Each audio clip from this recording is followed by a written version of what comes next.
साल 2024 को अगर शेयर मार्केट, आम जनता पर बोझ और ईएमआई के रिगार्डिंग देखें तो ये साल कुछ खास बढ़िया नहीं रहा।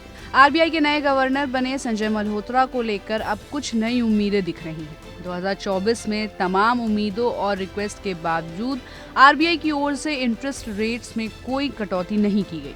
आरबीआई ने रेपो रेट में कटौती कर कोई राहत नहीं दी। ऐसे में उम्मीद जताई जा रही है कि नए मुखिया की अगुवाई में रिजर्व बैंक नए साल में राहत दे सकता है। तो चलिए इस वीडियो में आपको 2025 में होने वाले आरबीआई के फैसलों को लेकर सब कुछ डिटेल में बताते हैं। आरबीआई के फॉर्मर गवर्नर शक्तिकांत दास ने इंटरेस्ट रेट्स में कटौती के दबाव को नजरअंदाज करते हुए अपना फोकस महंगाई पर रखा।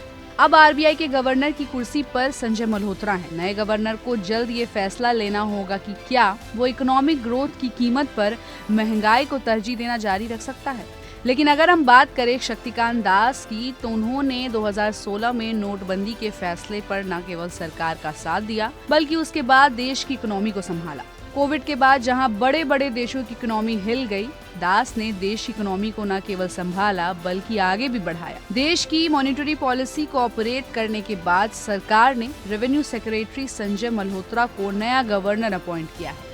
अब उनके हाथों में रिजर्व बैंक की कमान और महंगे कर्ज से मार झेल रही जनता की उम्मीदें हैं। सभी को इस बात का इंतजार है कि फरवरी की बैठक में एमपीसी का क्या रुख रहता है। इसी महीने उनके अपॉइंटमेंट के बाद कुछ एक्सपर्ट्स का मानना था कि मल्होत्रा के आने से फरवरी में इंटरेस्ट रेट्स में कटौती की पॉसिबिलिटी ज्यादा मजबूत हुई है। लेकिन कुछ इंसिडेंट्स, स्पेशली अमेरिकी फेडरल रिजर्व द्वारा 2025 में इंटरेस्ट रेट्स में कम कटौती के सिग्नल दिए जाने और रुपए पर इसके असर के बाद कुछ लोगों ने ये सवाल उठाना शुरू कर दिया है, क्या ये इंटरेस्ट रेट्स में कटौती के लिए सही समय है। कुछ एक्सपर्ट्स ये भी सवाल उठा रहे हैं कि 0.50% की हल्की इंटरेस्ट रेट में कटौती, जैसा कि इन्फ्लेशन एस्टिमेट्स में देखते हुए ये एक्सपेक्टेड है, इकोनॉमिक एक्टिविटीज के लिए किसी भी तरह से यूजफुल होगी। एक ब्यूरोक्रेट के रूप में लंबे करियर के बाद सेंट्रल बैंक में शामिल हुए शक्तिकांत दास ने कहा था कि उन्होंने उन प्रोविजंस के अनुसार काम किया है जो ग्रोथ के साथ ही